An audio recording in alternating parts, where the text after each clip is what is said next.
Hey guys, Pete here. Welcome to my new Game of Thrones Season 8 series. As I've been caught up in all the preseason excitement, I've been doing what I imagine most people are doing right now, trying to figure out how I think the series will end. This isn't an easy task. In a story that has such a big world built up around it, there's so many possible directions things could go.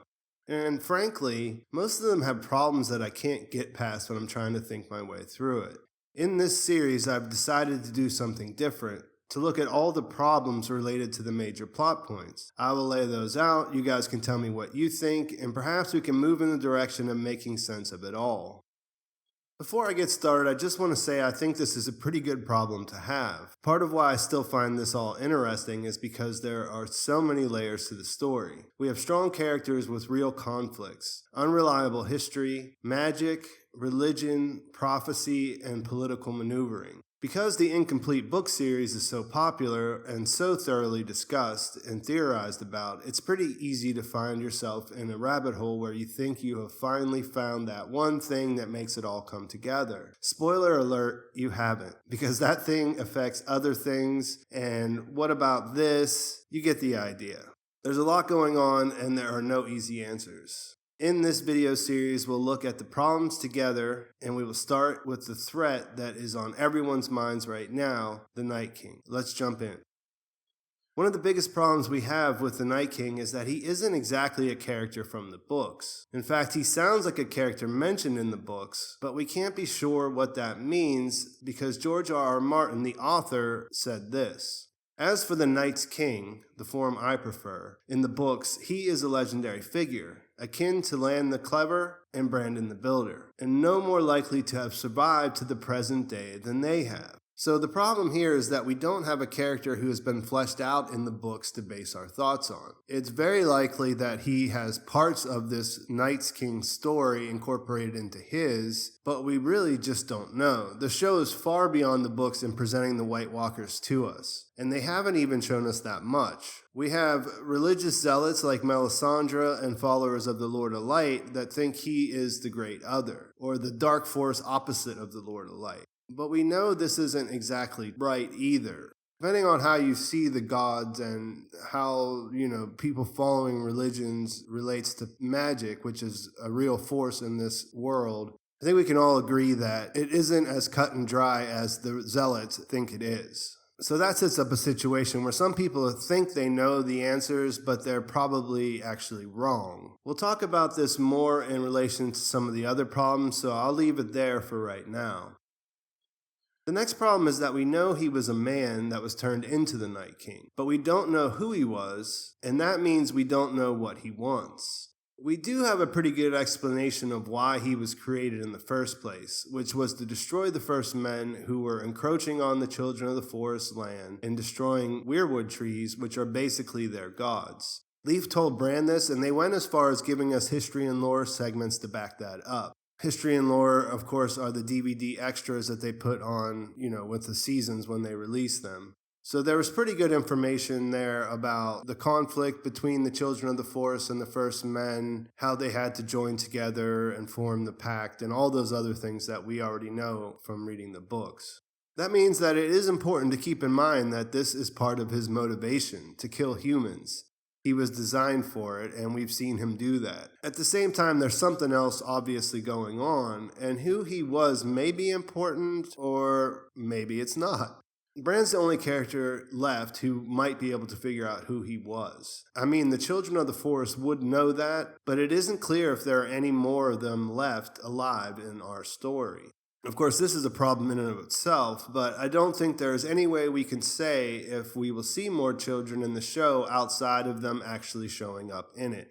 Bran is the key to figuring out how to defeat the Night King. I feel sure about that, but whether that includes us finding out who he was before he was turned could go either way.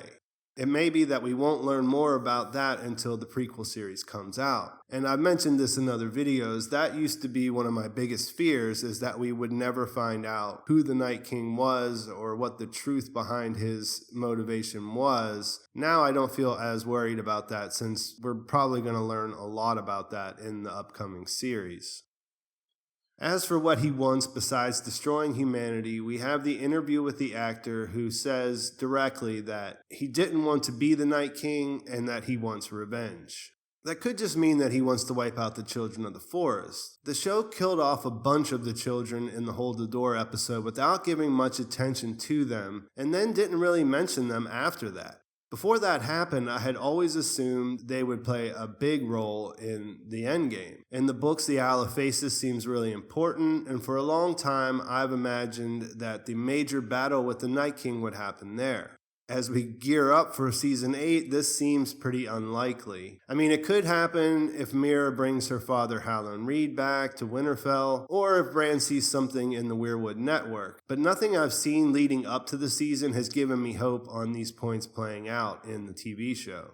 It would take a lot of explaining at this point to build that up, and there isn't a lot of time left in the series. The safer bet is the Battle of Winterfell happens, and it either ends with the Night King's defeat, or the White Walkers overrun Winterfell without killing off the main players on the side of the living. Knowing that means it's less likely that we'll learn anything about the Night King that doesn't come from Bran. I tend to think this means that we'll just get bits and pieces related to how to defeat him, because that's where we are. We're in a battle. That's definitely going to happen. So I'd be remiss if I didn't mention the Night's King, the legendary figure from the book, because he likely was a Stark, or at least he's from the same bloodline. One of the cool things about this series is that history is unreliable, so we don't really know much of anything. We just have stories that have been passed down for generations. In that scenario, it's possible that he wants revenge against House Stark. Sum it up really quickly, he was handed over, there was some negotiations, and so there is a possibility that he's been sitting up north with a chip on his shoulder just wanting to destroy House Stark. That is definitely possible. Either way, I don't think that is the overriding purpose of what he's going to mean to the endgame. So it's definitely a problem as to who he is and what he wants. And that leads into the next one, which is that he doesn't communicate. Not in the common tongue anyways. Not in a way that he's just going to come out and discuss terms with the side of the living. Of course, Bran can possibly communicate with him inside the Weirwood network. I think the Night King has access to the I think the show's pretty much shown that whenever he touched Bran inside there. But beyond that, I think he probably does similar things inside the Weirwood network that the Children of the Forest do. And I think it's given us some evidence for that, in that he waited for Dany to come with her dragons, and he strategized the whole setup for getting the dragon. So it was clear that he had throwing weapons. He could have wiped them out on their little island, but he used them as bait to get a dragon instead. That leads me to believe that he has some ability to see what's going on outside of his own area there, and he knew that she was going to show up. But yes, communication is a problem. It makes it seem a lot less likely that there will be some sort of agreement or pact, which is a bit of a problem based on it pigeonholes him in relation to the last couple of problems that stand out to me right on the surface. The next problem is that it's been set up that if you kill him, that will kill all the other wights that have been turned, the White Walkers that he created, and therefore ending the entire war. That seems a little bit too easy. Not easy in the sense that there won't be a great battle leading up to that, but it just seems like it's a bit of a simple solution. Now, it's only been hinted at that that's what will happen based on things that we've seen. I imagine that there is something more, like it's just not getting him one-on-one with Jon having Valyrian steel, striking a death blow, and then everything goes back to normal.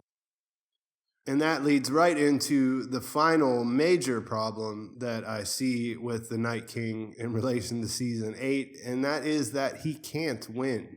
No matter what you think is going to happen, unless you're just bucking the idea of the story as it's been told so far, you really can't believe that this whole series is going to end with the Night King on top. Like, the Song of Ice and Fire is not a story about how fire was not good enough or strong enough to overcome ice, and the whole thing ends in a winter that never ends, right? I mean, come on. So we know he's going to lose, and that's a problem. If you're anything like me, you've spent so much time reading the dreams in the books over and over again, looking for clues, trying to figure out who this guy is. And now that we're at the end of the TV series version, he's been set up as the great evil, the big bad, and we just know in our hearts that he's not going to come out on top. This is more of a storytelling problem, I guess, but it creates a situation where there has to be some sort of payoff. Like, we have to almost feel bad for the Night King when he dies. And because, like I said, taking him out destroys the other side, that leaves a lot more story to be told in order for it to be a satisfying conclusion.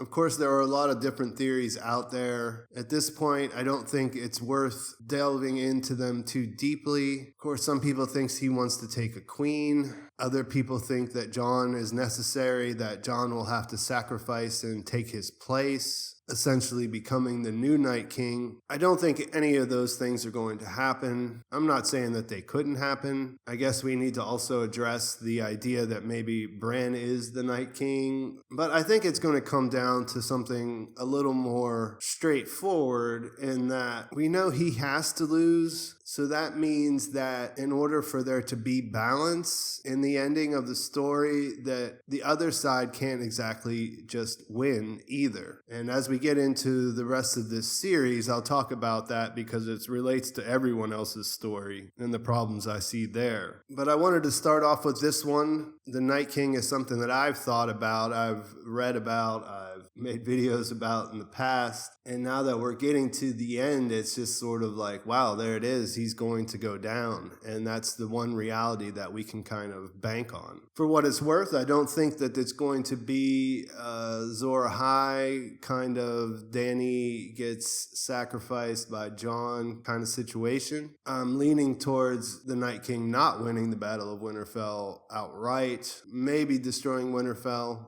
Probably destroying Winterfell. But part of me thinks that he might not even be there. I think it would be pretty kick-ass if he just took Viserion down to the Isle of Faces and started destroying the trees that are there, and there's a big battle there, and there's a big battle there between him and the Order of the Green Men. But like I said, I don't think it's been set up in the TV show to go that direction. Also, I do have an idea of what his purpose is. I'm just sort of leaving that out on purpose so that I can bring it up in other videos and in our discussion. But having said that, I mean, it's pretty much a thing that could go in so many directions, like I said in the beginning, that pretty much every time I get to a point where I think I know how things are going to go, another idea comes up and I think, well, maybe not. And, that's just how this story is. So I'm looking forward to it one way or the other. So we'll just leave it at that. And you guys can tell me what you think. How do you think the show is going to get through these problems? How do we get an ending where it makes sense and we're happy at the end of the day? Let me know in the comments. I think the next one in this series will be about the Iron Throne. Then I'll go through individual characters. So check back for that. If you want to follow along with this series, you know what to do. Thanks for watching. I will talk to you soon.